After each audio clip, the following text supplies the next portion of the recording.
There we go. Hey, listen, on today's show, we're diving headfirst into the $50 million imposter syndrome crisis. Yes, baby. I'm going to get personal and raw later on in the show about some struggles that I had during my career. And listen, we're going to reveal why Bezos, the guy who dropped Amazon, the guy who started Amazon, the founder of Amazon, Jeff Bezos, why he thinks your obsession with outcomes is screwing you over. You do not want to miss this segment. Hey, listen, if you're looking to achieve big ass goals this morning, the segment that we talk about with Bezos coming up, you want to hear that one.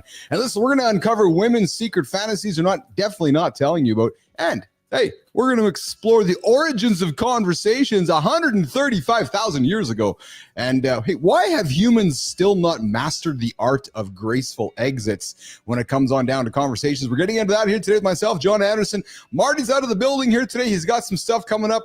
So we have Joe Fontana, I believe, knocking on the door and hanging out with us this morning. AJ Zeglin's coming in as well at the 45-minute mark of the show to get into some mind fuel. But listen, if you are awake, if you're not awake, I don't know why you're not awake. If you're awake, smash that like button, subscribe to the channel, drop a comment, because folks, this show is an R-rated experience. And if you got kids, you got parents who don't like to be offended by conversations that might offend them, I would invite you to walk them out of the room, or just give them a fair warning that there might be words or content that they might go, really, they're talking about that this morning? Yes. You know why? Because we have conversations here that men don't have elsewhere, or if they're having them in the confines of their gym, of their locker room, of a private experience. We are bringing them to all of you, a safe space for men. Mornings in the Lab with Keith and friends. We go live every single day here at 8 o'clock Eastern time. Myself, Johnny Anderson, the world's strongest man, one of the world's biggest bodybuilders, and he wrestled a few times along the way. So Jimmy, we're going to bring him in just a quick second. And listen, if you guys are I forgot what I was going to say, Jimmy. So, we got the Community Corner Creator Spotlight coming up later today as well. I'm going to celebrate a couple of humans in the community over on the Substack community and the LinkedIn community to keep driving the communal experience of Mornings in the Lab with Keith and friends. So, Jim, producer Jimmy, who's behind the scenes with us here, let's bring in Johnny. I know Johnny's wandering around the California countryside right now. I'm absolutely curious where the hell you are right now, brother. Excuse me. We're somewhere outside of Reno. Okay. Not exactly. Yeah, we're a little bit. Honestly, I'm not even sure if we're north or south. So, one thing I wasn't expecting when kind of just off bumping around these little towns, which is fun. We stopped and had some lunch in a place called Bishop. Yeah. Anyway, it was actually kind of artsy. It was kind of cool. We found this little cafe, and there was lots of local artists that had put their pictures up on the walls and shit like that. But one thing I wasn't thinking about was, there's not a huge selections in hotels when you're in these type of towns. I wasn't really thinking that part through. So I gotta be honest with you, man. When you told me Terry was planning the trip and you're doing the little behind the scenes back roads experience, I said to myself, I wonder where Johnny's staying, and I wonder where they're staying at. And I said Airbnbs or hotels, and you're like, Terry's got that figured out, and I'm sure it's all fine. But I love the back road Route 66 kind of experience where you get off the beaten path, right? Because that's where you find culture. That's where you find curious people. That's where you find interesting people, right? So I'm absolutely living vicariously where you are right now. Actually, a little community. Good morning, Holroyd. I see you there in the comments. A little community, yeah. So but I guess the thing about it is, excuse me, is you just have to kind of realize that this is what you were looking for. Yes, and you're looking for things that are not normal to your environment. Yes, and not normal to your environment. Like we had a great little lunch experience yesterday. Yes, and then. Obviously we picked the best hotel that we could, but, of course it's going to be different, just not really different in the way that, this one, the lunch was different in a good way. This one would be a little, okay, let's just get through this. Oh man. Good morning. It's Cutesy. I see you there on the show. Hey, listen, if you're brand new to our channel, I invite you to come hang out with us and subscribe. My name is Keith Bilous. That's Jon Andersen over there. We're the two hosts of Mornings in the Lab with Keith and friends, a morning show for men to help you guys get your day going. And women are invited as well, of course. Johnny, pretty big day for me personally, man. Carter's got a big hockey game tonight. It's game 5 of his series, and one of two things are going to happen. If they lose, his minor hockey league career is done. And I say weird spot. It is, pal, because thank you for recognizing that. You just gave me goosebumps because I've been driving to this arena that I'm going to tonight for 14 years. The same arena, same parking spot, same humans sitting in the same spot. And today, if they lose, he's done. But if he wins, they continue. But yeah, it's I gotta share with you, man. I have emotion about it, man. I do. And you're a parent and you've worked with parents that have kids. I have emotion. I have reflective emotion. I have historical emotion. I have emotion about what happens after today. And it's all speculative, of course, because if he wins, it ends the story. I'm sorry, if he wins, they keep going. But if he ends, it's all over. And I have emotion about that, Jon Andersen.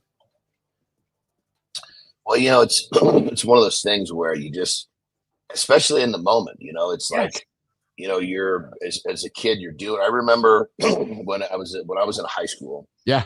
My last wrestling match. It was a state tournament. Yes. And I didn't think I was going to lose. Fuck, Well, you never one of my fucking teammates had beat this kid, and I was, and I was pretty good at beating my teammates. So I was in my mind, okay, this is just another step to get into that quarterfinals match. And next thing you know is like, what do you mean it's over? Can I have another round, please? I was ahead in this match last round. Hold on, but push pause, please. Let's rewind. Yeah. What do you mean there's no practice tomorrow? Yeah. Yes, exactly. Exactly. So all the pieces start fucking connecting. You're like, this is like a fucking major turning point. Well, and I've been thinking about it too. And Adam, I appreciate your comments, man. It could be the end of an era. You're right. It's an emotional moment, win or lose. And you're right, Johnny, because if it's over, then you start thinking about what does over look like, right? Now, admittedly, he might be coming and hang out with us in the lab and doing some fun stuff. So the selfish side of me, that's exciting because he's 18 going to the next stage of his life. But the dad side of me, the dad that took my son to the rink all the time as a 12-year-old, 13-year-old, 7-year-old, trying to help him chase his dreams, all that might be over, right? And it's the realization that we're getting older, right? Just like no different than you went to your daughter's wedding last week, right? Or you're unfortunately heading to an experience this weekend where somebody's passed. And it's just sometimes we have those recognitions in our own head that, oh, wow, life is moving. You know what I mean? 100%, and it's kind of like for me in that situation I was describing, I already had my next step. Like even though I was, totally in that moment of holy shit, what just happened? Yeah. I was so tired of cutting weight. I was so sick of that shit. I was so ready to start eating again and lifting really hard to start chasing my dreams. In high school, I knew what I wanted to do. So even with this huge, oh my God, I get to eat and I get to go to the gym, it's still, it was like I was really excited for my next step. I already had it planned. Yeah. Like I had to fucking, at that point, I even had the fucking food that I was going to eat planned out. I just didn't have it with me, so I didn't think it was going to be over that day. but even when I had all this planning and I was excited about the next step, it was still like, what the fuck just happened? I'm sorry, but I'm hung up on this. I'm hung up with you in that moment. I love this because we go into a situation we think we're going to win. We have it knocked. All right. You go into a business meeting, go into a sporting event. Oh yeah, I got this. You're confident. You're feeling good about yourself. Then the moment happens, whether it's in business or in sport, and you don't get the deal or you don't win. Like you were startled. You just said to me, like, yeah, my teammate beat him all the time. You're like, yeah, just another stepping stone on the journey. But yet it ends and you're like, humbling, yeah. No? Humbling. Well, dude, and then the worst part was there was a point in that second round, where because it was kind of a crossroad. One of the moves that I would do would lead me to go one way or the next with the match. I would either try to finish it or I would just stay on the groove I was in and just keep scoring points to separate myself. Yeah. And for whatever fucking reason, I decided not to finish it. I was kind of having so because it was like, so I was a leg rider, which is really uncommon, but it inflicted massive fucking discomfort on the other dude. Massive. Like that was part of it. I was just breaking his fucking will. So you're saying a leg rider, meaning you rode somebody's leg? Is that how you? Yeah. So I would basically intertwine my leg. I mean, it looked really fucking gay. Gay as could be. But I mean, but I would intertwine my legs. I'd be behind them and I'd intertwine my legs. And if I arched my back, it would fucking bend them the wrong way. And it was completely fucking legal. Really? Yeah. And then I could take my hands, as long as I lock my hands, I could just fucking jam. It was called a crossface. Back in those days, you could throw it. Yeah. Nowadays, you just have to kind of ease it in there. I mean, we used to just fucking, bam, fucking crush dudes' faces, right? And anyway, I was having fun with it, and I was like, I had him in this position where all I had to do was pull the leg out, slip the arm in, and it was chest to chest. I could have fucking pinned him right there. But I was like, you know what? For whatever reason, I decided to keep going. Motherfucker, it got away from me. No. So not only did it end that day, there was a point where I had to rewind back and go, you made the choice to let it continue. Yeah. Like if someone says, hey, here's this huge business deal. You've been negotiating on this. You can have what you want. Finally, fucking take it. Yeah. You're a good negotiator. Yeah. And then you say, I want a little more. And they're like, fuck you. Yeah. God damn it. I had what I wanted and I fucking, God damn it. Oh, that's a light bulb moment for me. Just the way that you explained that to me. Because you said I had it, eh? God damn it. I had it.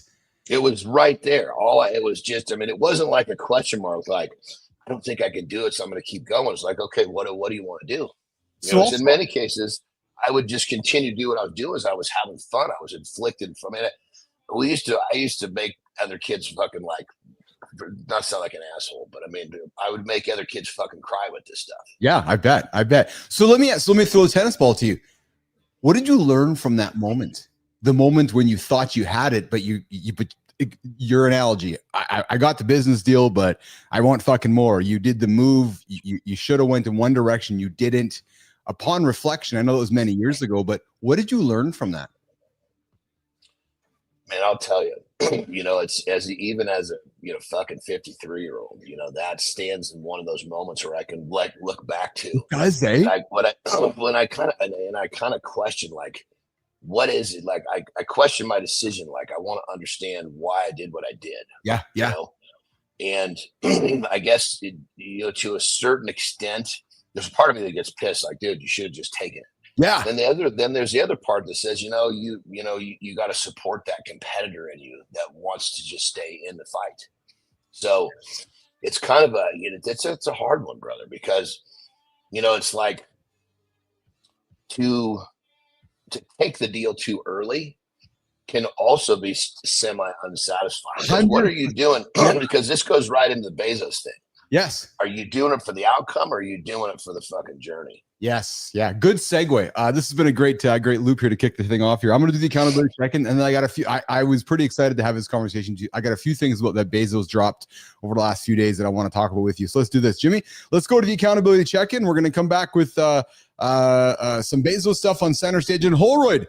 Listen, dude, let's connect outside of the show, Adam. I want to get some feedback on you on the show, man. You have been an awesome listener, an awesome participant, and a great member of the Mornings in the Lab community. And I got a question for you. What do you like? What don't you like? What's working? What's not working? Et cetera, et cetera. We are always learning, always trying to make this show better. And with you hanging out with us all the time and spending time with us, I got nothing but gratitude, and I want to learn. So we're all about learning, Adam. So come knock on my door, whether it's on IG or LinkedIn, whatever it is. But let's hang out. All right, Jimmy, let's do the accountability check-in, brother. And then we're going to come back and we're going to talk Bezos. All my morning loop topics, putting them aside for right now. It's some big stuff to talk about from the world of Jeff Bezos. But listen, guys, you ever get that nagging feeling that everyone wants something from you? You know it. You know how it feels. Their needs, their deadlines, their expectations. Hey, Keith, you need this from me right now. Really? What, because you couldn't tell the time because your deadline was due last week, but you need it from me now? Come on, really? Like, you're constantly on call. You're just trying to keep everyone happy. You're like, yeah, yeah. Listen, but the more you give, the less you have for yourself. Think about it. Every minute you give to somebody else, you don't have that minute for yourself. It's that philosophy John and I talk all the time about saying more no before you can say yes to something else. But then eventually you lose track of what you wanted. And being selfish gets a bad rap.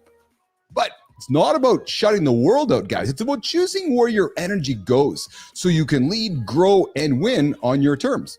Taking your energy I'm talking about, guys, back, taking it back is not easy because saying no, it feels uncomfortable. And setting boundaries, it feels risky. But if you keep giving everything away, John and I were just talking about it. You're going to stay stuck. Not going to have any purpose. You're going to run on empty. So here's a way to start changing things right now, right this morning, immediately. Boom, boom, get out of bed, leave the snooze button aside and get after it. List 3 things draining your energy. Pick one you can actually change and then decide what to do. Delegate, say no, or set boundaries. And then, guys, here's the kicker. Here's the kicker. Don't wait for someday. Nope. Take action right now, within 24 hours. And I'm telling you, this approach won't fix everything overnight. I'm inviting you to think about it. But it's a start. And every time you decide to prioritize yourself, you take your energy back. That's it. You take your energy back. Because why? You're not giving it to somebody else. There you go. It's your accountability check-in this morning. I see you, Cunningham. Yes, your partner likes to say airplane rules. I have to take care of yourself before you help others. That is so true, Jeremy. You have to. And it's funny, Jeremy, because I find it so hard for many of us humans to wrap our head around, right? We're always thinking about somebody else. We're always meeting somebody's needs. But the reality is we got to take care of ourselves before we take care of somebody else. All right, Jimmy, let's bring in the boys. Bring in Johnny back here when he gets back in the second here, and we're going to bring in Joe Fontana. I know Joe. I see Joe there in the green room coming up here in a moment. I see him on the horizontal. Jimmy, do we have Joe on the vertical as well? I'm not too sure here, so we're going to get into some Jeff Bezos stuff here in center stage. So listen, guys, here is something for you to think about. Why the universe wants you to be typical and how to resist. Think about this. Have you ever felt the pressure to blend in to be normal? Not Keith and Johnny. Nope. Today, we're going to explore why being distinct isn't just beneficial, it's essential. Now, what's up, Fontana? What's going on? How are you, pal? Good to see you. How are you, brother? Okay, how you doing, John? I figured you guys were talking about change and self-help, so that's why I'm here today. Coming on this show always gets me set up and straightened out. Where's Martis Curry? Marty's got some obligations this morning, so he sent me a text this morning. He said, Bilous, I got some obligations this morning. I said, no problem, man. Me and Johnny are hanging out. So I said, hey, maybe Fontana will hang out with us here this morning. So we are getting to some Jeff Bezos conversations right now. Obviously, the guy's done a few things in his world. Why? And I want to get into this one, which is why the universe wants you to be typical and how you can resist. And this is inspired by insights from Richard Dawkins, boys, and lessons from Bezos, from Amazon. And we're going to dive deep into why the universe pushes us towards mediocrity and why you should resist. Now, Johnny, Joe, grasping the power of your uniqueness can elevate your life, your career, and your relationships. John, I have to look no further than you, man. It's understanding your distinctiveness, that it's not just about being nice, it's about necessary for survival and thriving. You recognize what you were good at. You recognize that you needed to be different than others, and you went and leaned into it. Well, here's what I find is fascinating. Richard Dawkins, who's written a book, I'm not sure where I went there. Right here we go. In his extraordinary book, The Blind Watchmaker, emphasized a powerful biological principle. And Jeff Bezos mirrors this principle recently, which is that without being different, you're like everybody else. The point is this, that differentiation is survival. To remain special, you have to actively preserve what makes you unique. And what the argument is, Johnny, is that society is going to push us in a world of ordinary and mediocrity time and time again. And the difficulty for us humans and us businesses is to remain special, to be unique. And Bezos, as he left his last chairman's meeting with Amazon, implored and encouraged and empowered the Amazon team to focus on being special as society tries to make you normal and typical like everybody else. He's talking about the rules, dude. This is the rules. I read this, Johnny, and I thought about you, man. I thought about you because he was adamant that society, and Joe, even you, man, like society is going to keep pushing you in the order of you got to go this way, you got to go this way, you got to go this way. And Amazon's a great example. Big, massive company, and you got to go this way. It's like, no, we got to go this way. This idea of maintaining distinctiveness, Johnny, instead of flying in the same direction as everybody else. Well, I think the first thing that came to mind, and it could just be a vocabulary scenario. Yeah. But I think the term was used, preserve your uniqueness. Yes. But I would tend to come from, rather than continue to try to preserve it, continue to try to pursue it, because your uniqueness, you become more and more and more and more and more unique. You understand your uniqueness and you go deeper into it. Yes, yes, yes. Joe, you've been around for a while with us on the show. We've got to know you a little bit. You have unique skills and unique superpowers. You've been in the military. You've accomplished much in your life. When did you realize that your uniqueness was actually Joe Fontana's superpower? When did you have that moment, Joe? I had that young. I had that real young. Oh, got you muted, pal. Am I muted? Hold on. Not on the vertical, you're not. On the horizontal, you must be. Of course I am. Give me 1 second, boys. Unmute. There you go. Yeah, you got to flip back and forth to make sure everything's clear. Yeah, he's got a mad echo today, so I'm extra paying double attention to make sure that it's just not my ears being drunk. But I figured it out really early. I had unique skills I brought to the table. It was weird. I was raised around gangsters, so I was forced to think like an older man while I was still in grade school. Like I could pick a poker hand out of somebody by the time I was 11. And if you wanted to play gin with me, and back in the day, the old Italians, the Zips would play gin for money. Yeah. I could tell you the cards in your hands within 3 rounds. Yeah. And when I'd see all the kids at school doing the same fucking thing, all wearing the same shirt, all wanting to, these kids would all fight in line to wear the same Air Force Ones, and I was going to school and custom-made suits in my sophomore year of high school. I never wanted to conform, and that was my superpower. I knew I was smarter than the average guy. I knew I was more cunning than the average guy. I knew I had access to resources that the average guy didn't. And even though a lot of that has changed in the last 30, 40 years, the mentality hasn't. Yeah. What I find striking about this, John, and you and I talk about it every single day, and again, why I pulled this conversation up, is that every day, all of us humans are all of us humans are encouraged and we're dragged in the direction of mediocrity. It's like, I just do this. This is good enough. This is fine. This is good enough. And then people come to you, John, and going, well, I'm fat. Oh, I'm overweight. Oh, I'm not eating properly, right? And we fall into these slippery slopes of mediocrity.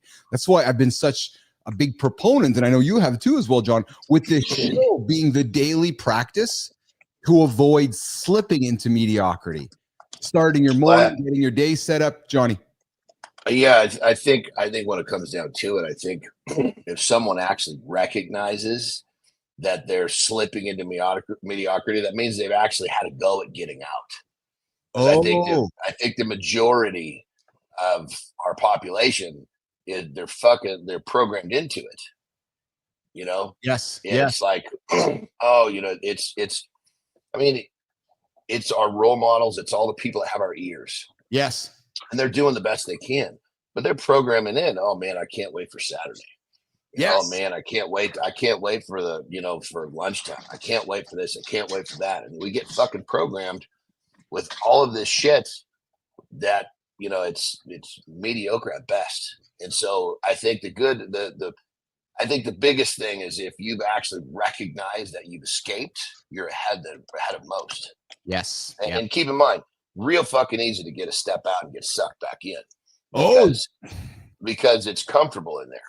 That's why so many people are there. Well, and all we have to do is look at the devices in our hands we carry every single day. There's so many opportunities for us humans to get sucked back into mediocrity and to being typical, right? By the device you have in your hands, by an app you get sucked into, by seeing content that gets your anxiety or your emotions all out of whack, right? So it's easy to go in the direction of mediocrity.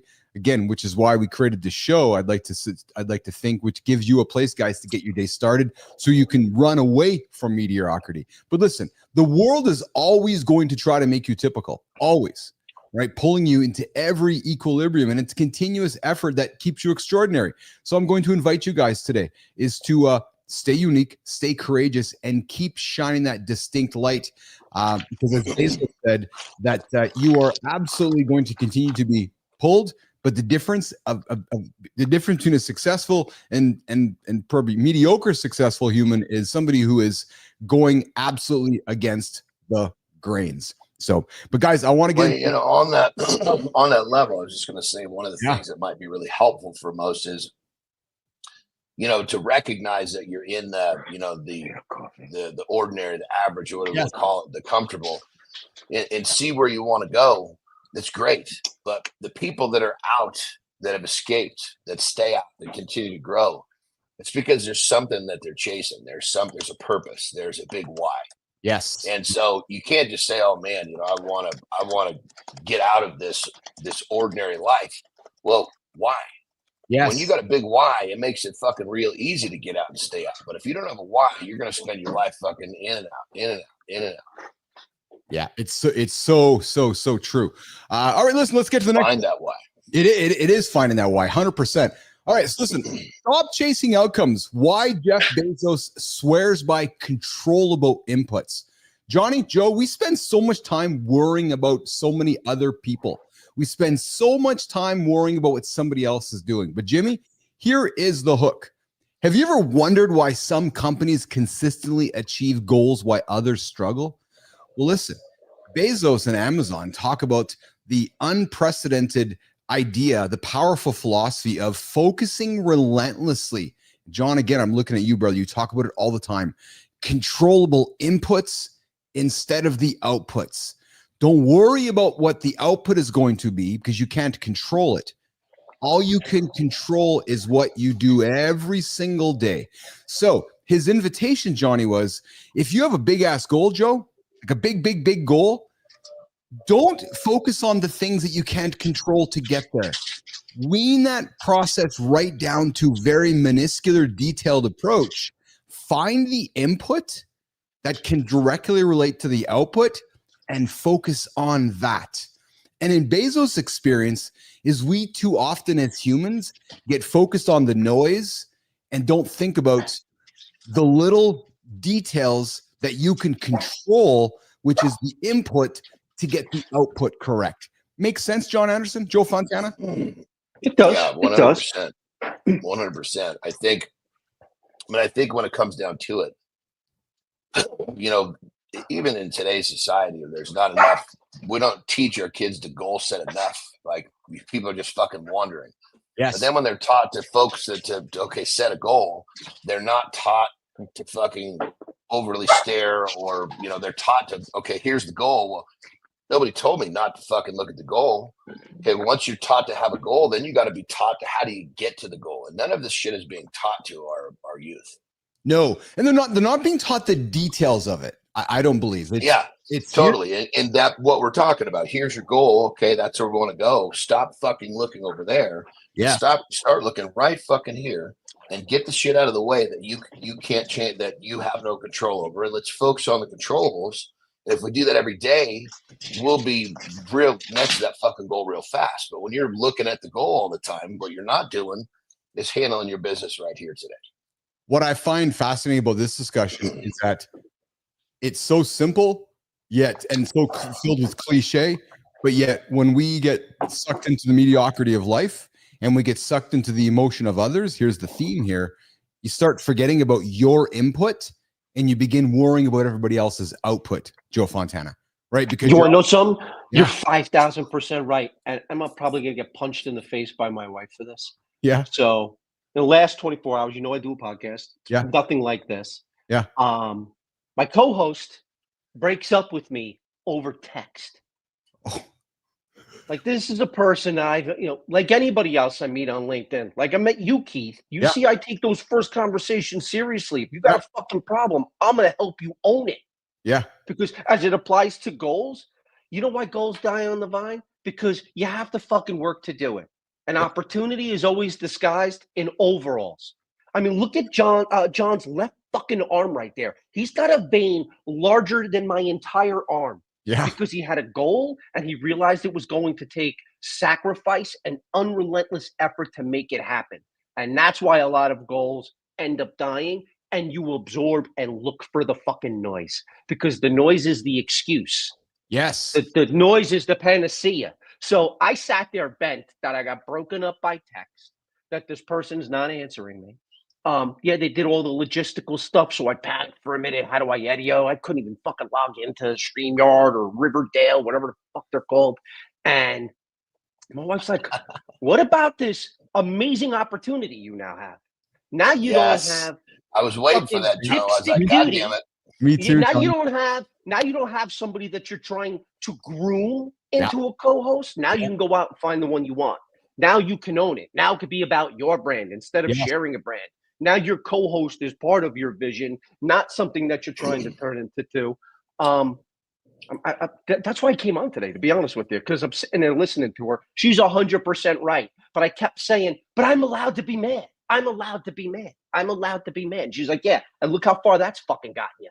You got nothing done. You've been bitching and moaning for the last 30 minutes that you've got nothing done.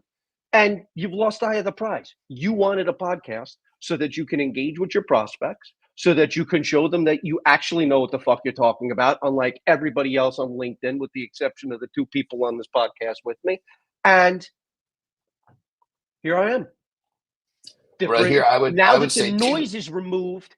When the noise is removed, people, you end up with this sense of tranquil silence.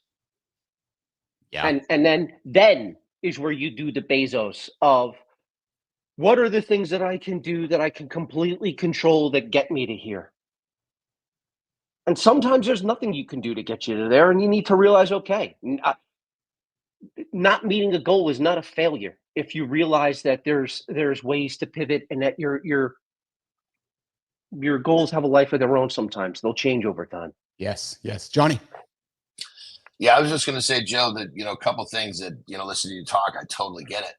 I would just turn that 30 minutes into 90 seconds. There's nothing wrong with being frustrated. Yeah. But don't waste another fucking 28 and a half minutes of your life fucking doing that dumb shit. Yeah. You know what I mean? Spend 90 seconds. You can bitch just as much in 90 seconds as you can in fucking 30. Just got to go a little faster. Yeah, that's great. And then the second thing, brother, this is just something that I think of myself in situations. And honestly, to be totally fucking honest, I even had this thought with Keith, right? Because we, just like you meet someone, you really don't know someone until you understand their habitual patterns over a period of time. So whenever I'm entering into a situation, I think to myself, I want this guy to show his shit. Fuck up quick or do well quick, either way. But I just need you to just pull your fucking pants down. What do you got? You got something I'm going to keep moving forward with, or you got a bunch of excuses under there. So when this person did this to you, you just think, fucking God, I found out now. This fucking jerk off could have done this to me in 2 years, or that would have been really fucking. That would have been a bummer. That's a good learning. Because it's like perfect example head. Because I knew this 5:30 thing in the morning. I mean, I've been doing shit like this my whole fucking life, but I've seen so many people try and fucking fail. I don't give a fuck what you're trying to do at 4 or 5 in the morning. Some people just don't have it. And I was like, well, because in my mind, I called Keith a nutty little son of a bitch the first day we met. And I say it with love now, of course. Yeah. I thought, well, 4 or 5 in the morning, this little nutty son of a bitch is going to show me his true colors in about 45 days. Because 45 days is a pretty good fucking time frame for most people to think they can do something at 4 in the morning and realize maybe this isn't for me. So on that level, brother, just realize, thank fucking God this person shit the bed right when they did. Yeah, that's great advice. It's absolutely good advice because it's going to happen, right? So whether it happens now or later, it's glad that it happened now. All right, well, listen, let's do this here. Let's Johnny, you're gonna go for a quick little break, a bathroom break. I'm gonna do a quick little break here, and I'm going to enter into our deep dive segment here. No, actually, we're gonna do Jimmy. We're gonna let Johnny go for a quick little pee break. I'm gonna do here's what we're gonna do here. Hold on, let me get my notes here in front of me here. Let's do this. Yeah, let's get to we're going to talk a little bit about imposter syndrome for a few minutes, a topic we've had here on the show a few times. No, Jimmy, we're not going to do the creative spotlight just yet. Johnny's going to do a break. We're going to do deep dive, and then we're going to come back and we're going to keep the show rock and rolling here. We're just we're changing things on the fly here. All right, listen. That's the way it should be, baby. I agree. We have the structure, but we move things around. So Johnny, going to take off for a quick little second, and then we're going to come back and reset here. So Joe, we're going to break you off for a second here too. Jimmy, we'll get Joe broken off here for a quick second, Jimmy, and I'll do a deep dive intro, and then we'll bring the boys back up. And we're going to talk about it. So listen, let's get after this.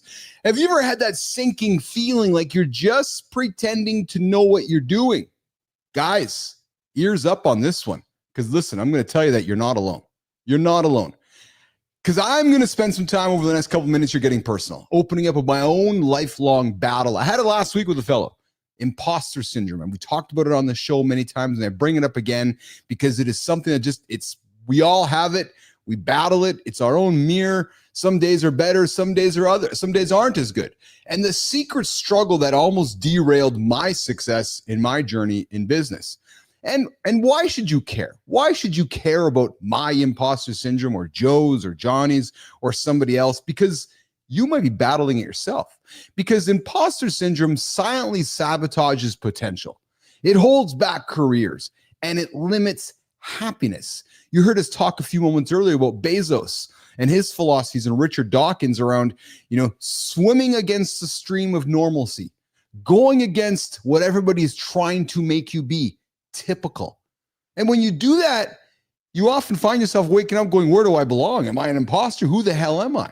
So that overcoming it can transform your confidence. When you overcome that feeling, it transforms your relationships. And even in my experience, your business. I'll tell you guys, in the early days of building ICUC, man, I'd wake up in the mornings and I'd fuck Joey. I'd look in the mirror and I'd be saying, what the hell am I doing, man?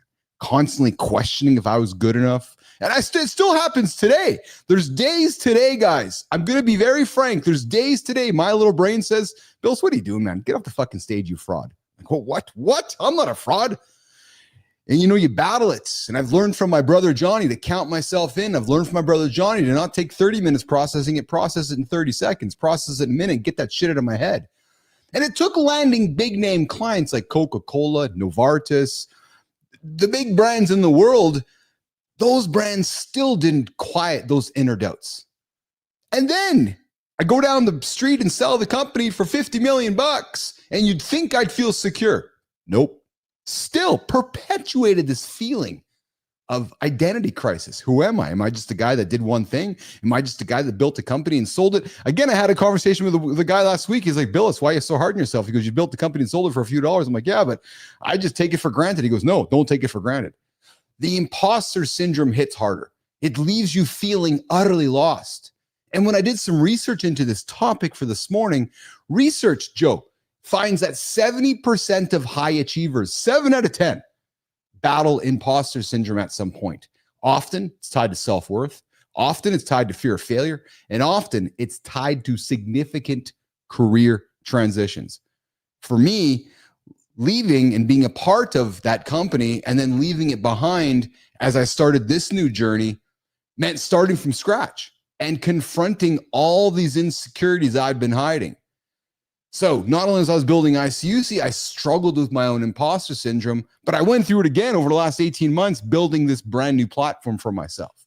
So Joe, Johnny, how did I get through it? First, I leaned into my superpower, being authentic. And then I met a guy named Jon Andersen who only encouraged me more to be authentic. Be yourself. They don't like you. Who the fuck cares? Right. Good reminder. That authenticity became my anchor. If they're talking smack, you're on the right track.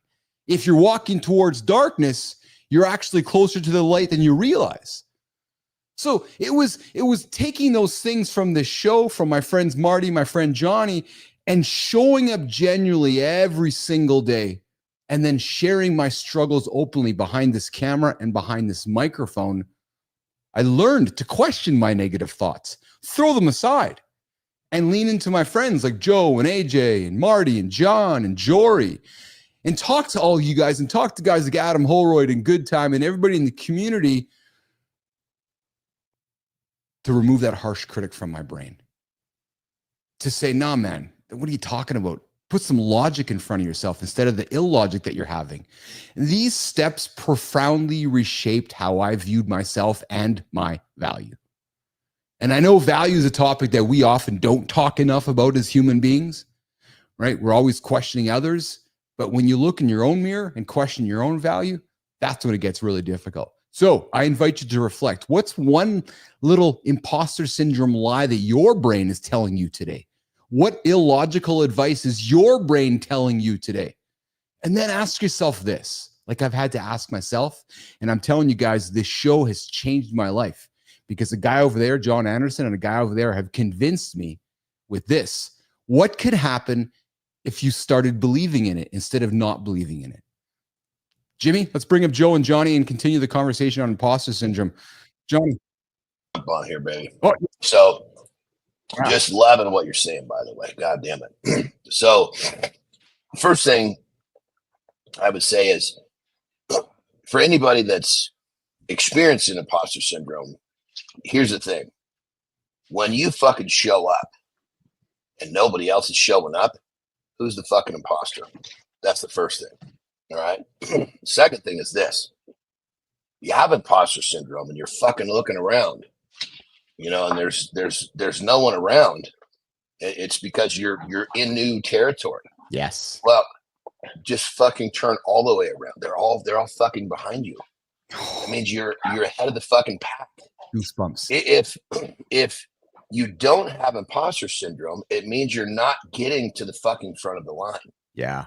Yeah. You need it. Embrace it. Chase it. When it gets fucking scary when you get there, fuck. But that's the juice. You're going to do things when you're scared you wouldn't do when you're comfortable. You could be second in line. And the difference between being second in line or being first in line, what I really mean, I'm not talking first and second place. I'm talking about being able to follow the steps of the person first. Yes. Or being the person having to create the steps. Massive fucking being first to the table. Yes. Yes. Joey, I want to throw this at you here I'm playing off what John just said, but because I've been thinking about, you know, what you've been going through the last few months, exiting one career and moving into another direction. But, you know, I got to think that, you know, feeling like an imposter often means that you're stepping into new territory. And that's exactly like John said, where growth happens. Because if we're living in comfort and living in mediocrity, we're not getting better. So it's about embracing your authenticity, embracing your imperfections, and keep moving forward. Joe, as you've been going through your transition, is this a battle you're having, my brother? All day. That's so it's funny. Every time I'm on the show, you bring up, it's like therapy for me. You bring up things that, as someone who's almost 50 years old, I've built all the coping mechanisms in, but sometimes. So long story short, I'm coming back to the world after my mother passed, after I was sick, and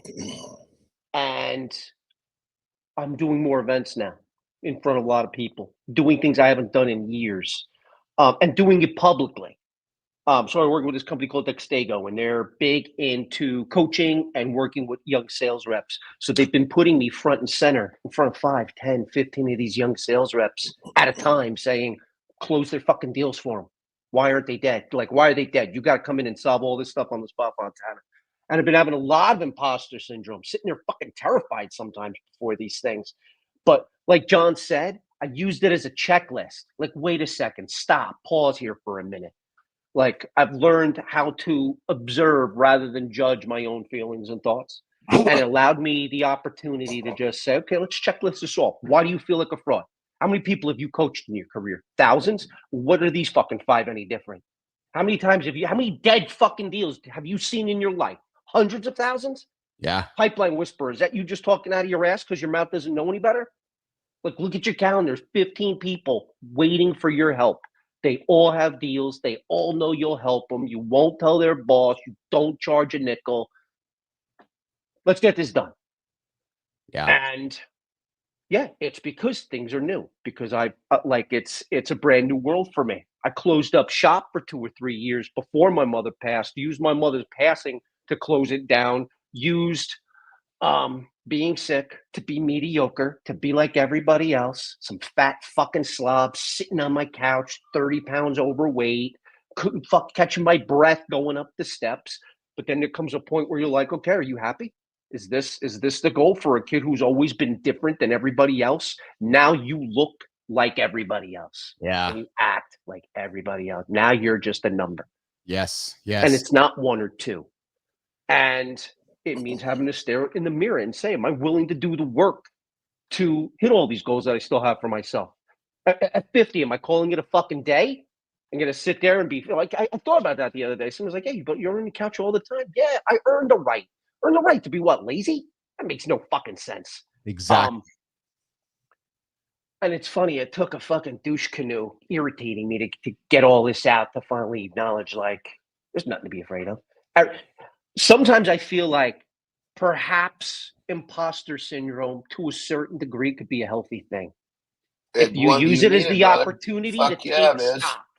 Like, okay, this is what you got to do here. Like, even yesterday, like, I sat there like a fucking bitch, panicking because somebody's like, I don't want to be your co-host anymore. And I get mad because they did it to me like I was a 16-year-old instead of, okay, here's your opportunity to be first at the table.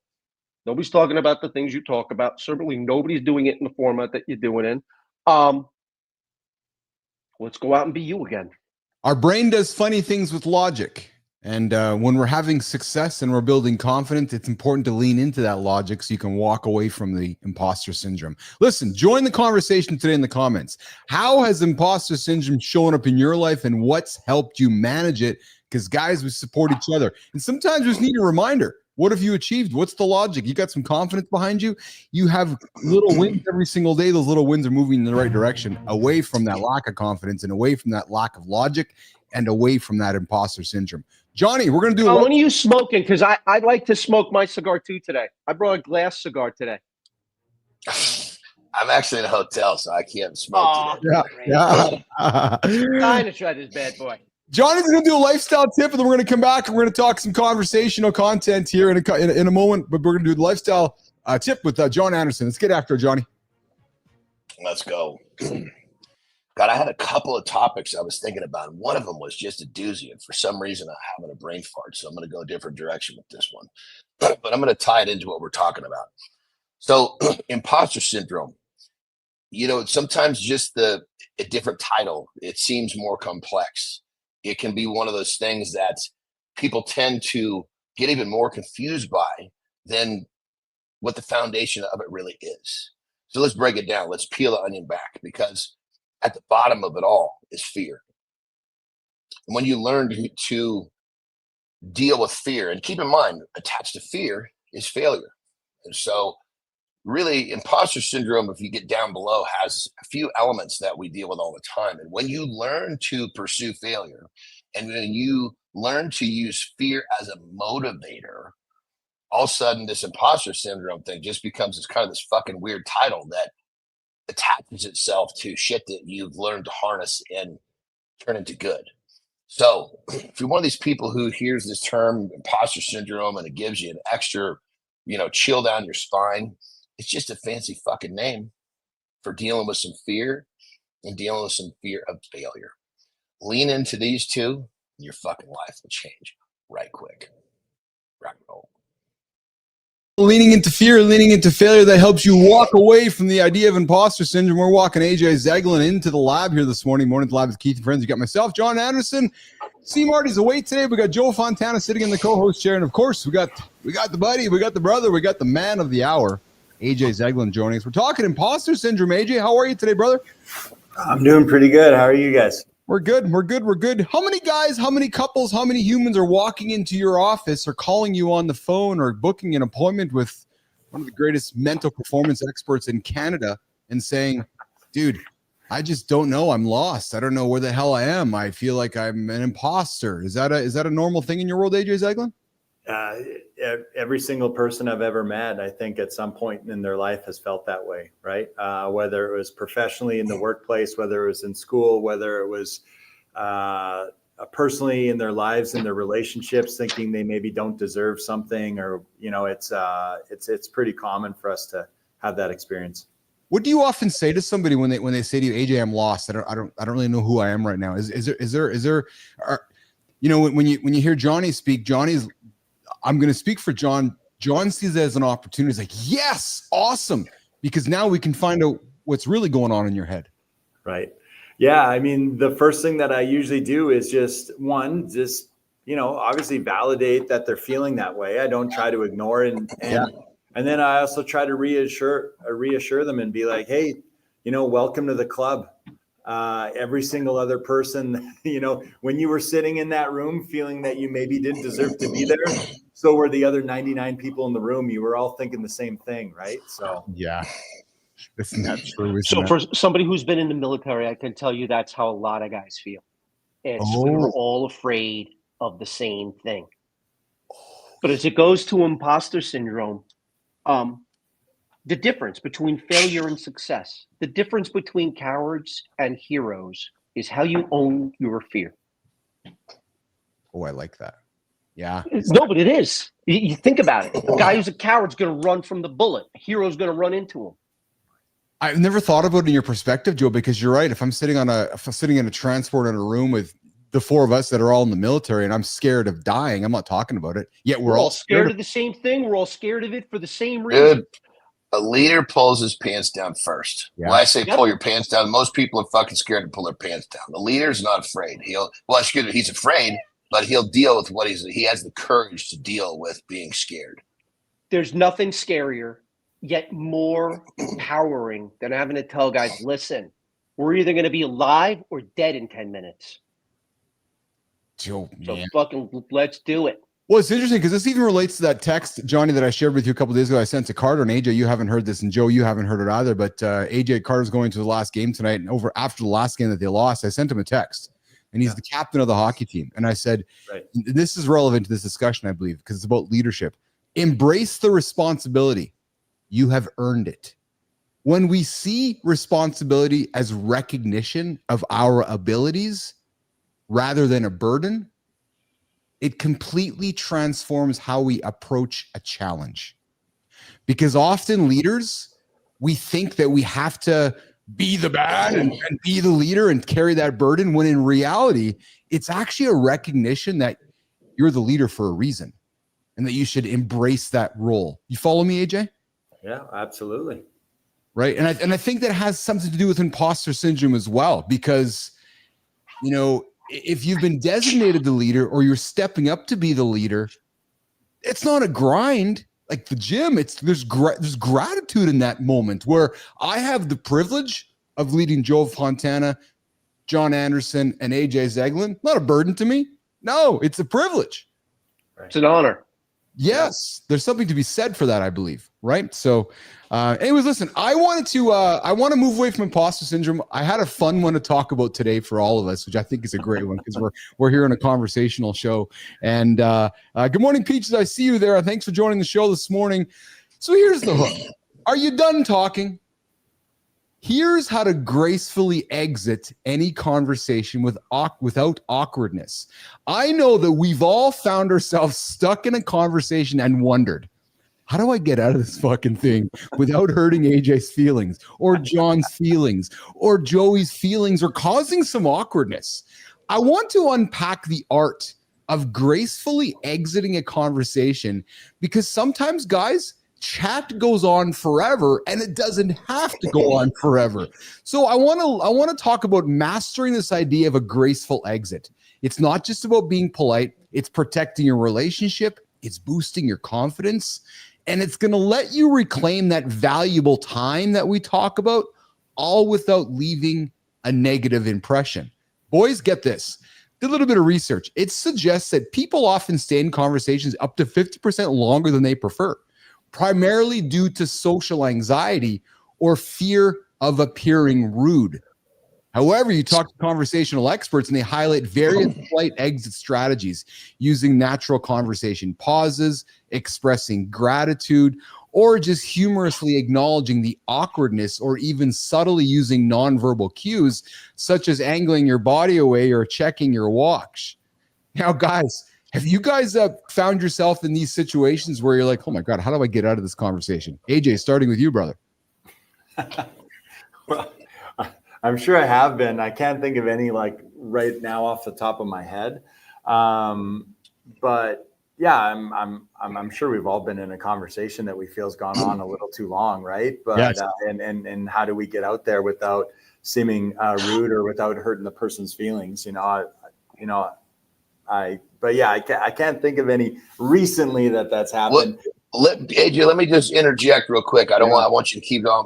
But one of the things that I was going to say is having that filter up of fucking recognizing the wrong and the right people to engage in conversation with is part of it. So your filter's on point, brother, because you're not ended up having conversations with you're like, fuck, how do I get out of this shit? You just find a way to avoid that conversation to begin with, which is one of my solutions to this. Oh, so Johnny, your solution is you just don't even get into a conversation with somebody you know is going to suck your time up to start with. Yeah, or you all see it. You're coming up. You're approaching. You can see that someone's fucking squaring up. Yeah, you know what I mean. God damn it, you know. But fuck, if I'm coming and they're still cocked sideways, they're letting me go. They're gonna let me go. They pivot in front, like, hey, oh, God damn it. What about and so that being said, I have to keep my pace. I have to shake their hand as I go by. I have to give them a high five. I have to keep my momentum and not give them the idea that I'm going to stop. Okay. Because now at that point, I'm the fucking dummy. I know what's coming. You know, I mean, I don't fucking go into the candy shop because I understand what the possibilities will be if I go into the candy shop. Well, if there's someone that I don't really want to engage in a long comment, if I just want to say, hey, how you doing? I can do that on the move. Yes, like a politician. Yeah. What about you, Joe? What's your personal go-to excuse when wrapping up conversations? Well, I just want to add to John's to start them because I do events all the time. It's my business, so I'm always around people. I'm like, oh, great, here comes this fucking dumpster fire. I only got 2 seconds. What's up? Ah, yes. Leaving, I got a few. Don't let me keep you. Oh my God, monopolized so much of your time already. It's been great catching up. It's been great chatting with you. Funny ones, listen, I got diarrhea. I got to run. And cut scene, and I'll walk off. Like my exits depend on how early in the evening you're interacting with me and whether or not I'm drinking, because I'm a light drunk nowadays. Like you get a full glass of bourbon into me, and we'll have conversations about me tattooing my face. That's a story for another time. But yeah, it's been great catching up. It's good to see you again. I got to run. Like, just own it though. Like, listen, I'm busy. I'm not, Yes. I'm busy. I'm sorry. So AJ, here's my number. Throw time on my calendar. Hey, here's my number. Well, another quick element to this. Another quick element to this is if like I've always been this guy in motion, right? So even the people surrounding me, close to me, in my circle, my friends, they'll even recognize. They'll text me, hey, let me know when you have time for a phone call. Because they understand that I'm in motion. I'm not one of those people that sits still a lot. Oh, I'll just try to catch you. It ain't gonna fucking happen, because even if they call and I'm in motion, I'll text them, hey, we'll have to catch up later, something like that. So when you're constantly in motion, people will tend to understand that. And it's almost like that's part of the filter as well. Well, and Johnny, sometimes I prefer text over voice because I can multitask. Or I can have a conversation with the three of us right now via texting, and I think there's some value in that. We got peaches coming in with yesterday. I put my headphones on while I was in my store grocery shopping, and I was the weirdo dancing in the aisles, but my mental state was great, not letting people bother my inner peace. And I think those physical barriers we put in are great ways to avoid or be a part of conversation. But AJ, here are 2 actionable steps to immediately improve our conversation skills, and I want to get your thoughts on this. Practice the future plans technique. Shift focus by asking the other person about their upcoming activities, naturally concluding the interaction. So, for example, hey, Zeglin, what do you got going on today? Which is giving you the cue that I'm looking to wrap this up. And then the second one is master a polite and clear closing statement. Unlike Joe Fontana, which was such as, it was wonderful catching up with you today, man. Or like Johnny's like, I got a rock and roll, man. I'm moving right now. Let's connect soon. Send me a text. But John can say that because he's the size of a mountain. Yes. Like he's Mount Rushmore. Like if I gave anybody the look that John did, they'd be like, yeah, it'll still come over. But John just needs to do like gorilla chess. And they'd be like, yeah, I'm not fucking with that guy today. When we do that, we give that warmth without over committing to somebody. So even if John looks like a mountain or looks like a midget, him by making that wonderful statement of saying, hey, Joe, good catching up with you, giving you a handshake, sending you a text, saying, let's reconnect soon. It's going to convey that warmth without over committing. AJ, when you hear this, what do you think of this? Yeah, no, I think both of those can be effective strategies. I think too, context is always important, right? Like, how well do you know the other person, right? If you don't know them very well, your strategy for exiting the conversation might be much different than someone that you know well. Like if we're talking to each other and we've known each other a long time and really good friends, you might simply be honest and be like, hey man, sorry, like whatever. And you're not worried about, you know what I mean? We know that we're friends. We know that we're wherever, and we could just, shoot it straight and just be like, I'm short on time on this, or I got to do this. And you're not worried about, hurting my feelings and whatever. Right. So I think sometimes obviously who we're communicating with too, might also dictate in how we deliver that message. Right. Obviously, if it's someone that we know and have a comfortable relationship with, we communicate in a much more relaxed kind of way. And we know that we're solid. We're not worried about offending the person or hurting their feelings. Right. So if it's someone that we don't know that well, but we don't want to come across a certain way, then, like the two strategies that you just listed there, they're probably, they sound like they're very well thought out, effective strategies. I can't speak to them from a personal, use standpoint or anything, but I think anything where you're at least just conscious that how you act and the words that you have do affect people, and if you're coming from that standpoint, then I think, and your heart's in the right place, I think you can't really go wrong. But remember, guys, the goal isn't to avoid social interactions, but to engage confidently and respectfully. And every conversation that you have is a chance to practice the art of connecting and guys, gracefully disconnecting as we wrap up. In spotting the conversations that you want to, and the conversations that are going to enrich what you're doing, not the conversations that are going to be wasting your time. Yes. Like Johnny, we'll call it our brother Joe. Joe had a conversation last night. It went sideways on him, and he caught himself in a spiral of emotion for 30 some odd minutes, which was, hold on, brother.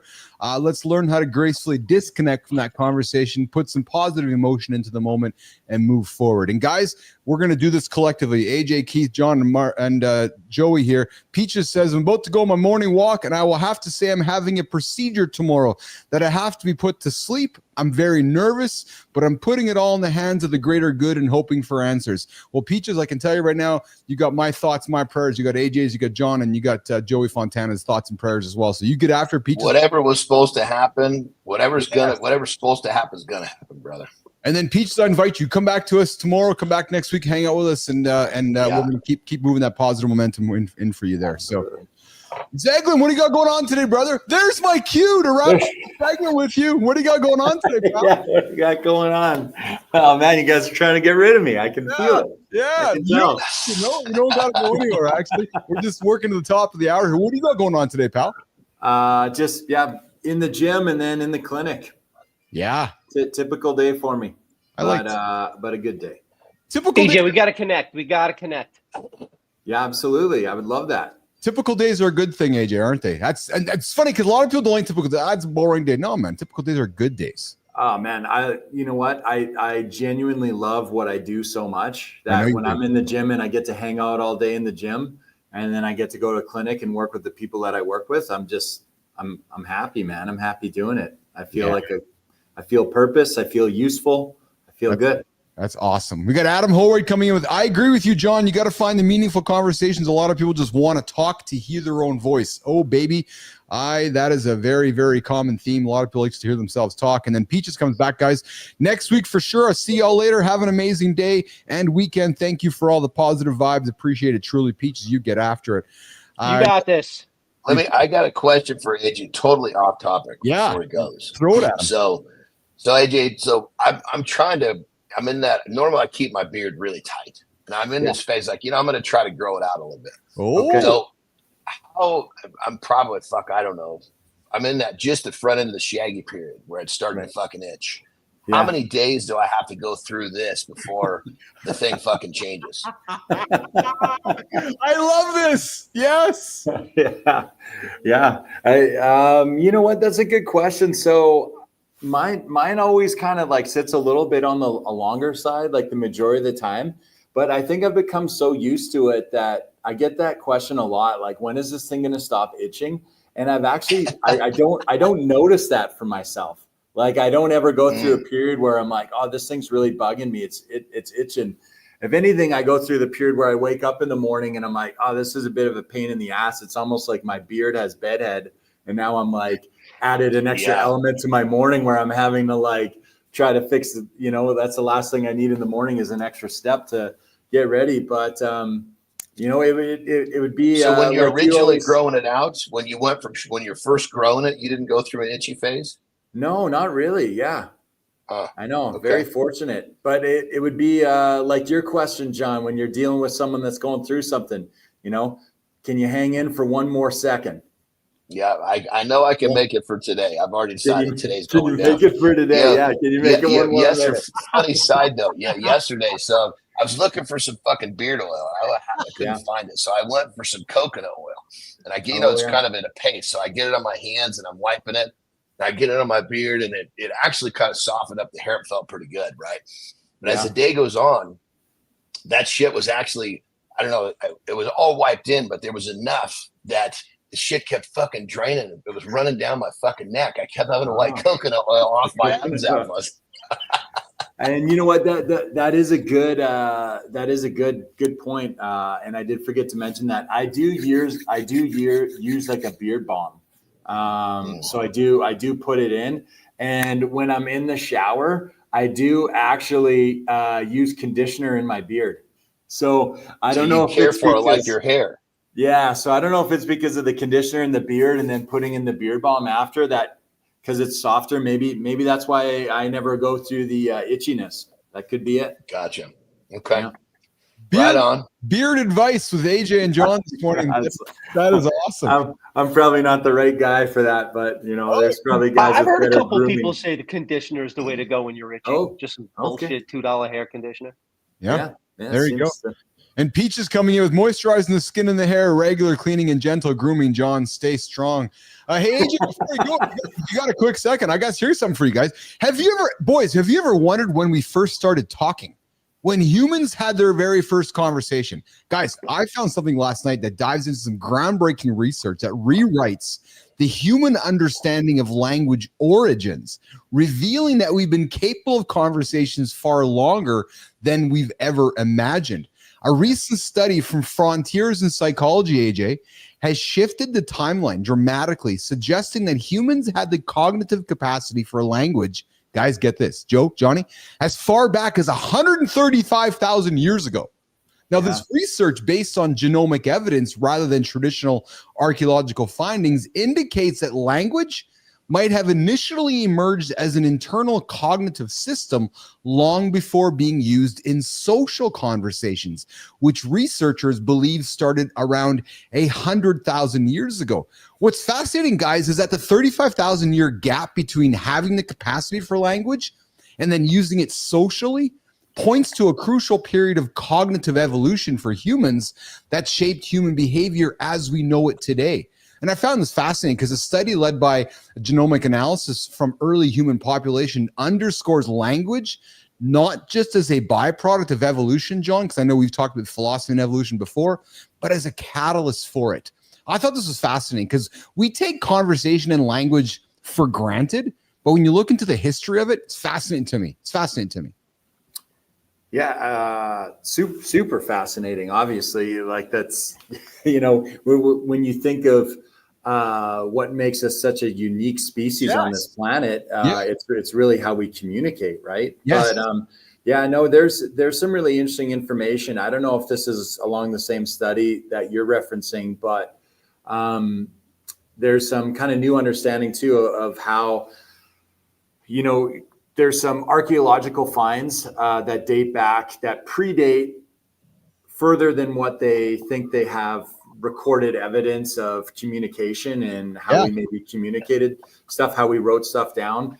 And the archaeological finds have been that there's a certain pattern to them, right? Like, so let's say you have a necklace that's all teeth from I don't know, wolf teeth or something. Yes. This is probably a bad example I'm making up, and it's all like, you know, the certain teeth out of the wolf's mouth, and they've made this necklace out of it or something, or from a saber tooth or whatever it is. Like you would have had to communicate, even though you would had to have some form of communication within your circle, within your tribe, to let them know, like, hey, we're trying to collect these things to collectively put them together, right? It's not something you would have got all from one spot.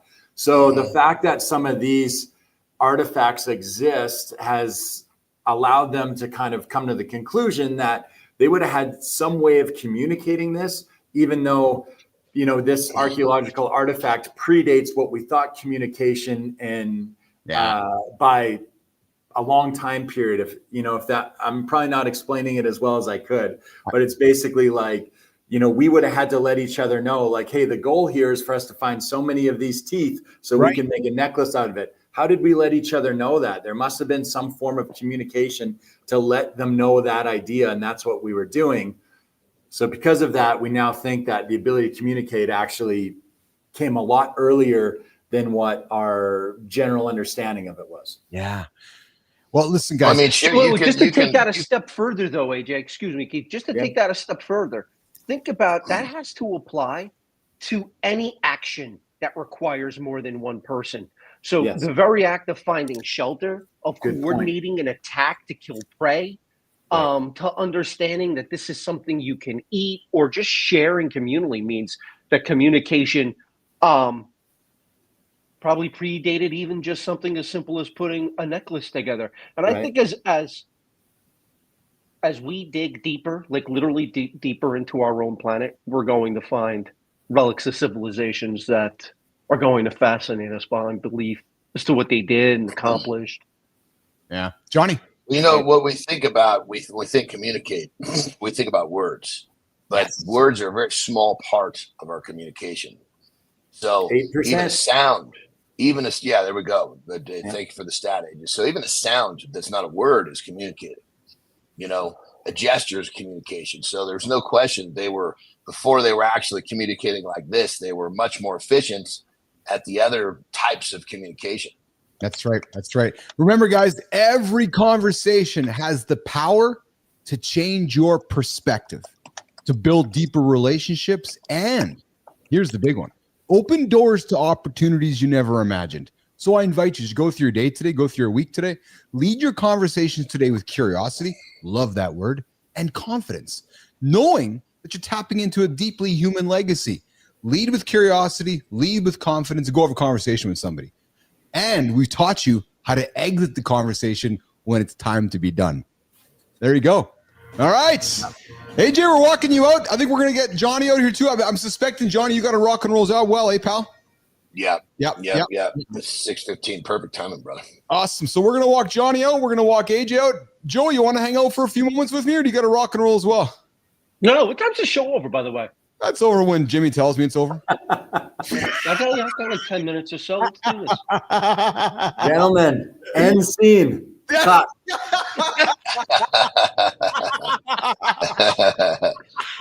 I love it. But AJ's out of here. Johnny, you drive safe, pal. Keep me posted on your back of the road travels. I love the curiosity that you and Terry keep undertaking there. And we'll talk to you tomorrow, I'm suspecting, from a different hotel, motel place somewhere in the western United States countryside. Am I correct? Yeah, different location for sure. Hey, are the dogs with you? I got to think yes, right? Yeah, they're sleeping right there. Yeah, I love that. Oh, I love that. I love that. That's awesome. What kind of dogs? They're pit bulls. Yeah. They come with us everywhere. John and I talk about our dogs all the time here, man. I love my dogs. They create so much joy in my life, like I know with Johnny too as well. So Johnny, I appreciate you, brother. I appreciate you hanging out with me this morning. As always, lots of love for you and Terry. You guys travel safe, please.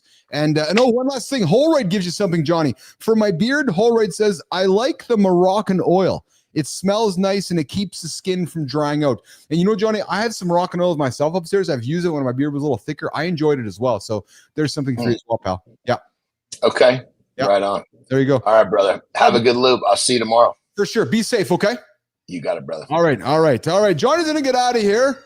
And I'm going to hang out with Joey here. I got a couple topics here for us here. I got one for us. Bring it on.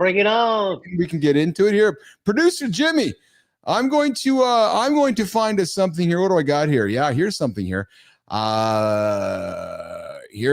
Get this, Joey. Man, before you dive into the app making frenzy, I got something for you to think about. Pause and listen, because if you're starting your day today going, oh, I'm going to develop an app today, Joe. Joe, I'm making an app. I got an app for my audience. I got some data that's going to show guys something that I need them to lean into. Most new apps, Joe Fontana, they don't just fail. They completely bomb. So if you're thinking about launching an app, you might want to rethink your approach. Guys, before you build that app, check out the startling data. Get this, Joe. Revenue Cat's latest 2025 State of Subscription app reveals some hard truths, man. Get this. The top 5% of new apps earn over 400 times more revenue in their first 2 years than the bottom 25%. And only, get this, only 19% of new apps reach $1,000 in monthly recurring revenue within 2 years. That's 81% of guys and girls and humans that are starting apps, Joey, that are failing before they even get started. And a mere 5% surpass $10,000 in revenue a month, highlighting the fierce competition. So it's not just about having a great idea. This world right now, it's about literally surviving an app eat app world. Even successful apps now often rely on hybrid monetization models, mixing subscriptions with lifetime purchases or consumables. Joe, when I found this study, what struck me is how we as humans, our ego gets in the way of something when we start making something, which is this, to assume this. Oh, Joe, I'm making an app, and I'm just going to assume you're going to put it on your home screen for me. Like, what? I work with founders all the time. They think because they've spent all this time and they're married to it, 18, 20 hours a day. Yeah. And then they put it in front of somebody. I'm like, dude, that's a dog with fleas. Yes. That's a dumpster fire there, my man. I'd run from that. Like, no. And like 90% of the jokes I put on LinkedIn before I put them on, I was like, no, don't do that one. Well, what I find fascinating about this, Joe, is that, you know, us, because this is a conversation not many of us talk about, which is, so what's on your home screen? You're like, what do you mean on home screen? Because you think about it, that real estate on your home screen is extremely valuable. You're staring at it throughout the day 1,000 times, right? And in my experience, most people are putting their most used apps on their home screen. And if you don't get to the home screen and you're buried, it's like Google search 2 or 3 or 4 pages in. If you're not on the front, you're probably not going to be there. So what I would often say to somebody, if somebody comes to me with their business idea about an app, and I'm like, are you going to get on somebody's home screen? And they look at me, Joe, like, what do you mean, Keith? Like, so do you think you got to live? Do you think you're good enough to replace X or replace Twitter? You're replacing his LinkedIn app? You're replacing Zoom? You're replacing Slack? Exactly. Like, what are you replacing? Because that's what it is, Joe. It's not an and, it's usually an or. Because my experience and stats show it, the moment you move the app to the second page, it becomes an or, not an and. And you know, second fiddle. Exactly it. Right. So these stats are blowing me away, man, that, you know, before you even start, you've probably already failed. And Holred comes in with, I think apps is such a saturated market. Hard to argue with you there, pal. There are so many that do the same thing. I would think yours has to be the very best to sell since so many are free. It's hard to argue with that, Fontana. People pay for apps? Yeah. Fuck, you can't get an app where you can't get for free. I find that fascinating. Yeah. So there's an app for that, I'm sure. There's an app for buying apps, I'm sure. So guys, I invite you to think about this. Here's 2 critical steps if you are determined and determined to create a business application or a consumer application. Validate before you create. Test your idea with a simple landing page or minimum or with an MVP before you invest heavily. Listen, Joe, making an app. Talk to people. Yes. Talk to people. Yes. So I'm in the business of putting companies in front of their top prospects. Okay. And the reason these events, when they fail, they all fail for 2 reasons. Either the sales reps don't know what the fuck they're doing. That's a story for another day. Yep. Or they haven't properly listened to the people they expect to buy their product. Yes. They're coming with, this is what I think bothers you, instead of what bothers you. And the companies that succeed are the ones that come to the table with, I can assume this is your problem, but I'm going to get fired for that. Yes. Yeah. Like, just let's sit down and you tell me what the issue is. Walk me through the challenge. And for somebody that's trying to sell a product, that's the best way to get them to buy, because they feel that it's a decision that they come to on their own. Yes. So as it applies to apps, what's a decision that are they going to come to the decision on their own that this is something that is a high priority and worth their money? Because if it's not, then it's like jokes. Move on to the next one. Yeah, it's true. It's true. Guys, remember, real success doesn't avoid the facts. Nope, it embraces them. So face the data, put the ego aside, and adapt your strategy. And you're going to put the ego aside. That's the biggest thing. Like your product not having a fit, it not resonating with the buyer does not make you a failure. True. It just means you came to the market with a product that nobody liked. Yeah. And think of the biggest successes out there. They'll all say, I'm sure, and anybody who's found any success in their life will say, fall down 6, get up 7. Yes, yes, yes. And guys, as you're building your thing out, don't just build a better app. Think about building a smarter business. And as Joe said, solve a problem. If you're solving a problem, you got a business. If you haven't solved the problem, you just still have an idea, right? So that's a hobby. It's a hobby, and in 2025, I'm still wondering what hobbies are anymore. But guys, these stats were killing me when I read this. So listen, share your thoughts. Have you launched an app that didn't perform as expected? Tell us what you learned. Tell us what you learned, and did you put your ego aside? And enjoy. In many ways, it's the same thing with this show. Every single day, there's thousands and thousands and thousands, hundreds of thousands of songs released on Spotify, or podcasts are launched, and it's not lost upon me that I deserve an audience. It's not lost upon me that we have to put the work in to find that product market fit, to find men that want to come and enjoy our content. And it's not lost upon me that got to put ego aside, that just because I show up every single morning doesn't just, why isn't everybody else showing up? It's the same thing with the app. Well, Joe, the app's on your home screen. Why aren't you using it? I don't see any value in it. There's the key point. Create value, guys, and guys keep coming back. That's the whole story. Yeah, don't put your expectations on anybody else. Do the work. Right. That's right. That's exactly it. That's exactly it. All right, pal. Well, listen, we're going to wrap up with you here before I walk you. What do you got going on, pal? Let's do a quick little catch up. How's life with you? What's been shaking? What's today? Same day, different fucking headaches. You know how it is. Yeah. New day, different headaches. Got me at a loss. I usually don't pitch on these things. I don't know what to say now. Living life, loving life. Yeah, got a happy, I got air in my lungs. My belly is full of food. It's a good day.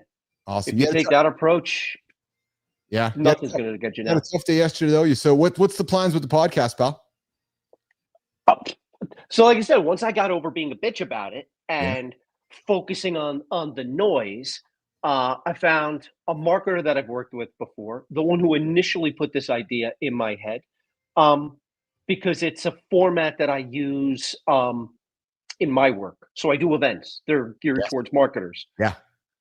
I can give them examples of what events they would have to pay me $30,000, $40,000 for by letting them attend one that I build for them.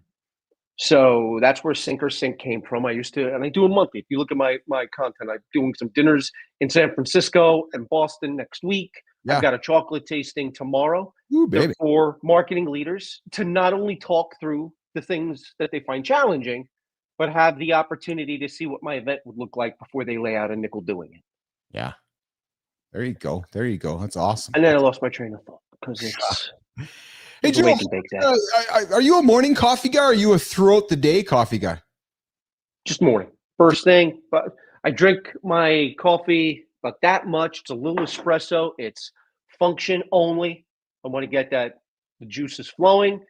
I'm typically at around 30 ounces of water before I have it for the first time, so it doesn't have any negative impact on me. I got some. But yeah, I can't. My wife loves. No pun intended. She'll milk a cup of coffee for 6 hours, and I hate it when she does it in the summer because she'll put it in the car, go into a store with me, come back, 80 degrees Fahrenheit, and she'll just start drinking that coffee again. I'm like, stomach of a goddamn goat. My wife's the same way, man. It sits forever on the counter, just sips it cold. And I'm like, oh, I can't drink. But listen, Joe, I found some research, man. Have you ever wondered if your morning coffee habit is actually affecting how long you'll live? Today, I found some fascinating research that reveals the surprising truth about the best time to drink coffee. And frankly, it might just change your daily routine. Now, listen, timing your coffee just right can dramatically improve your health and longevity.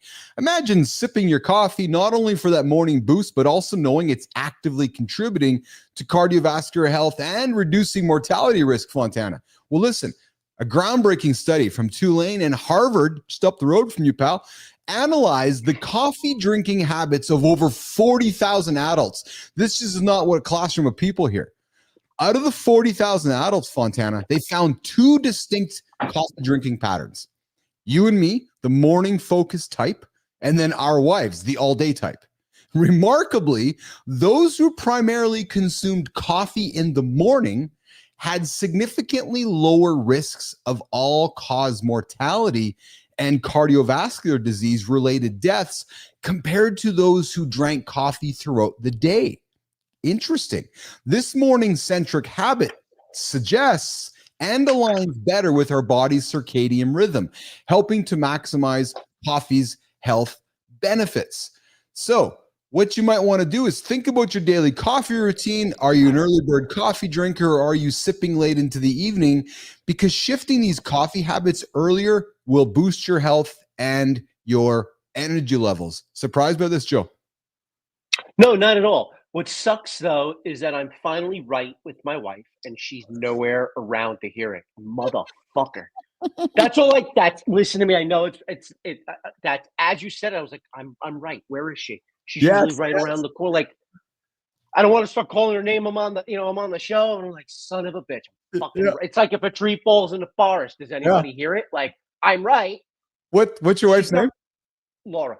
So Laura, this is recording, so Joe's going to play it later. Joe's right. He's right. So here's the thing, Laura. Please, I'm no shit. Please send me a snippet of this. We're gonna. It will be the joke of the day. There you go. So if a husband is right and his wife is not around to hear it, then it still happened.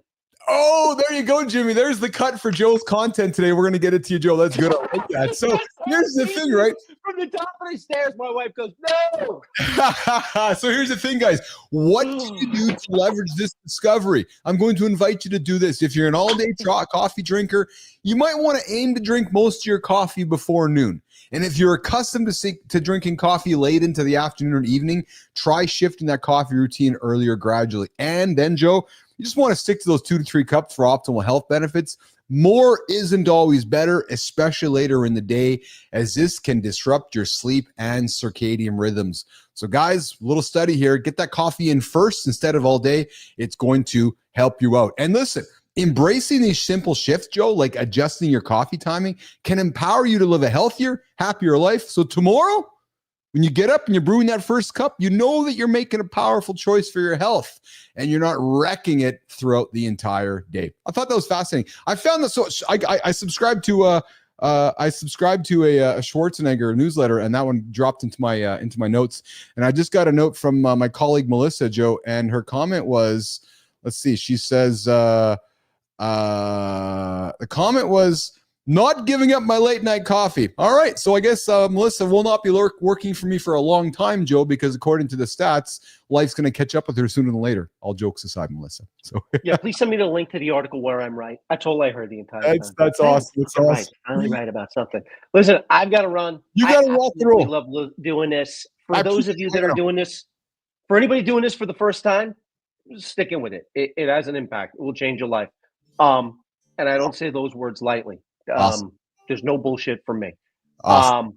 I appreciate you, Fontana. You showed up last minute. I sent you a text this morning today. You want to hop in here? We had Marty had some prior activities here, and you're like, yeah, come on, jump in. So actually, Joe had some plans, and I got a text later saying, yeah, I can jump in. So, brother, I appreciate you. A lot of love from me to you. Go and get it today, and let's stay in touch, okay? Can never say no to you. Thank you for everything you do, my man. Tell John I said safe travels, and see, I have jokingly called C. Martin so many different things that I can't remember what's right anymore. There you go. Yes. Please tell Charles Murphy I said hello. Get out of here. Get out of here. Take care, everybody. Off the screen. We'll make it happen. See you later, pal. All right, there we go. Joe Fontana's getting out of here. I'm still sticking around with producer Jimmy. I'm your host, I'm Keith Bilous, here Mornings and Live with Keith and Friends. I see you all there in the comments. I appreciate you, Adam. I appreciate you, Peaches. I appreciate you, Fontana, Holroyd, the whole gang here. Listen, if you're new to the channel, this is a morning show for men. We get after it every single day, 8 o'clock Eastern time. My 3 co-hosts have just bantered out of the building here. They're on their way. Myself, Jon Andersen, one of the world's strongest men, joins me every single morning, 8 o'clock Eastern time. C. Marty Fit, the boy wonder, Christopher Martin from Maryland, joins me every single day, 8 o'clock Eastern time. And of course, we had AJ Zeglin joining us here every Tuesday and Thursday for Mind Fuel content about mental performance. Monday, Wednesday, Friday, we got Jory Jansen here talking protein, talking food, talking nutrition.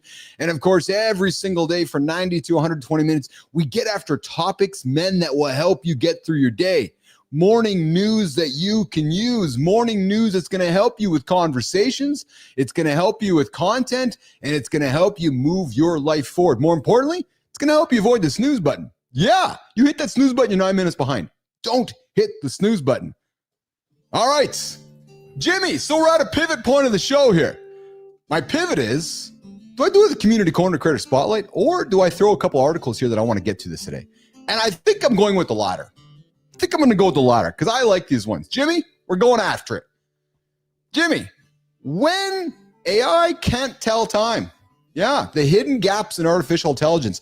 This one got me, man. I found this one yesterday, and it struck me because we talk on the show about how smart AI is and how dumb human beings are continuing to get. Well, get this, Jimmy. Did you ever think that AI could solve complex problems but fail to read an analog clock?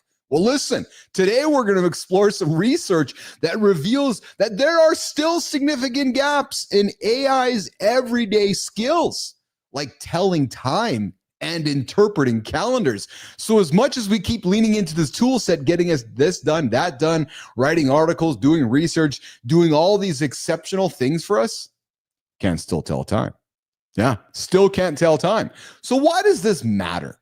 Well, imagine we're moving into a world of AI agents, agentic work with agents. Well, imagine relying on AI for critical tasks, Jimmy, like scheduling healthcare appointments or managing transportation logistics, only to discover it can't reliably interpret basic timekeeping. Well, these findings underscore the urgency of addressing this fundamental, simple issue. Could you imagine Holroyd, you're using this AI and you're getting it to schedule a meeting and it's like, it can't tell time. You're like, well, what the hell is the point of all of this? Right? Because we often talk ourselves as human beings. It takes no talent to be on time. It takes no talent to get to a place on time. But yet, if we're going to be surrounding ourselves with all these smart robots, it ain't telling us time, Obscure Ninja. And it's funny how we can't tell time in our dreams too. It's true, Obscure. Absolutely it.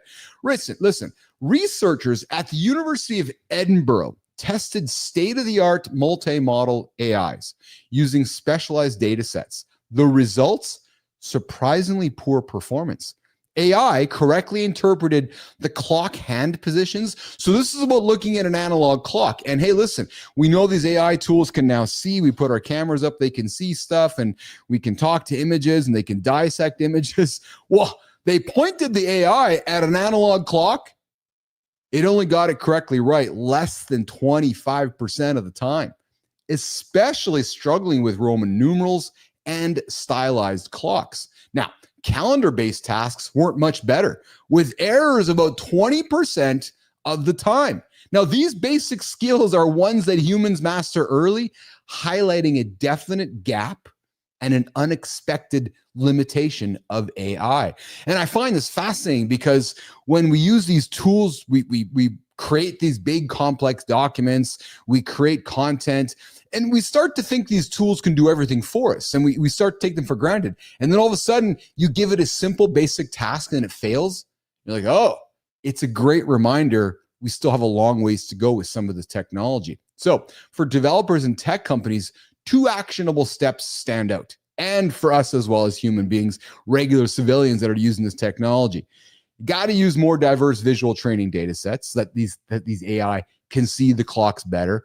And they need to prioritize some fundamental cognitive skill tests, basic human teaching, right? So here's a question to reflect on all of you.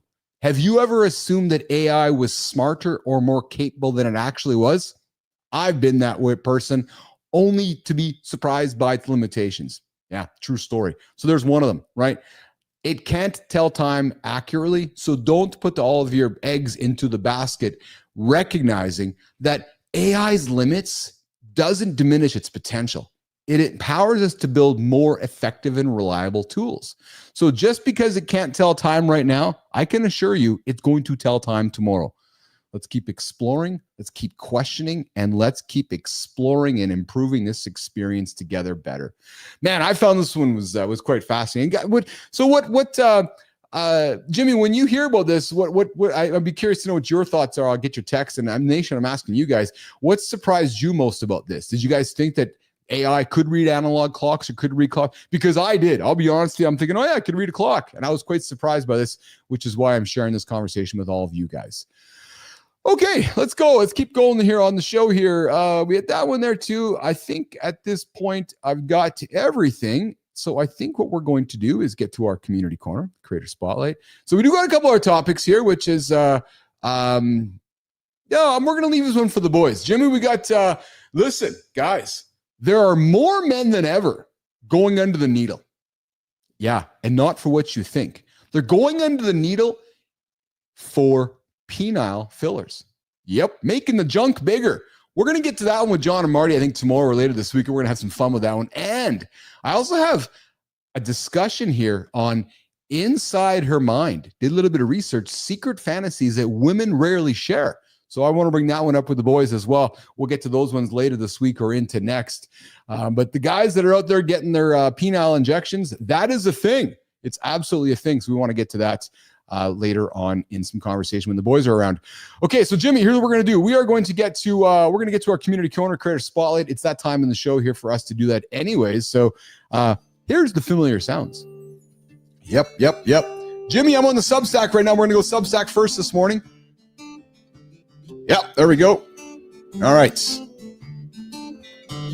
those of you tuning in on X, I'm thanking you guys for hanging out with us. We stream after I burp. Yeah, is that, Jimmy, I wonder if that's a good way to end a conversation with somebody. Earlier on in the show, we talked about how to exit conversations respectfully, conveniently, with love, and so forth. Big learning here. We often get into conversations, then we don't know how to exit them. We talked about that earlier on in the show. But hey, to those of you tuning in on X right now, I see a bunch of you guys on X right now. I appreciate you guys hanging out with us. We have this morning show called Mornings in Live with Keith and Friends, 8 o'clock Eastern time. We go live Monday to Friday.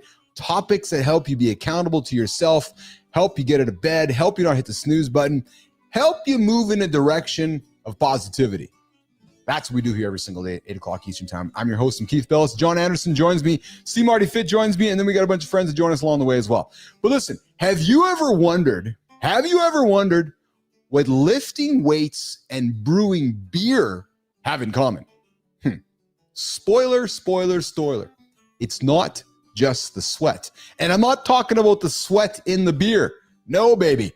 Neglecting fitness or nutrition leaves us sluggish, frustrated, and stuck, struggling with that low energy, the poor health, and unfortunately, guys, lost confidence. But tackling these things without guidance can just feel overwhelming, like brewing your first batch of beer without instructions or stepping into a gym without a plan. I've been there. Yep, just going to show up and do some work. What happens? You get disappointing results. But imagine having an expert. Imagine having an expert guide who blends the discipline of fitness training with the craft of brewing beer. Hey, beer's got carbs, man. Transforming your lifestyle into something healthier, stronger, and definitely more enjoyable, whether you're interested in brewing or frankly not. Today, with 20 years as an ACSM certified personal trainer, mastery in resistance and HIIT training, and a flair for crafting his own carbohydrates, beer, that rivals local breweries, this creator he doesn't just talk fitness. The guy lives it along with his beer. So good morning, Jimmy. This morning, we are going to welcome this fellow to our creator spotlight, the community corner. It is, Jimmy, Daniel Teisinger. What's shaking, Daniel? What's shaking, Daniel? All right, so Daniel's a personal trainer who's passionate home brewer and the mind behind the vibrant Substack newsletter, Brewing with Barbells. Get this, guys, brewing beer, lifting weights, getting after it. So I invite you to follow Daniel to master the perfect balance of fitness, nutrition, and brewing, or simply dive deeper into fitness alone. You're going to gain practical insights, a supportive community, and maybe even your next favorite hobby, whether it's brewing beer or lifting barbells. So I invite you to do this, guys. Subscribe to the Brewing with Barbells newsletter, because life, well, frankly, is just too short not to be strong. Life's too short not to be healthy, and life's too short not to be savoring every single moment.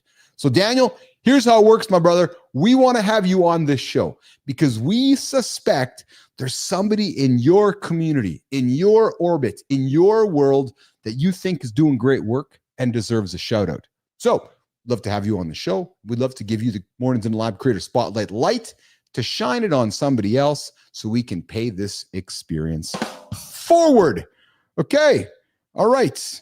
There's my sound effect. It's my transition sound effect. Next one, Jim. One of my favorite segments in the show, the community corner, celebrating the humans, the great humans on the social platforms we hang out with. You ever had AI give you dangerously confident answer that's dead wrong? Like, oh yeah, this is right. This is damn right, man. This is absolutely right. And then imagine that mistake happening not in a chat, but during surgery, a financial audit, or in court.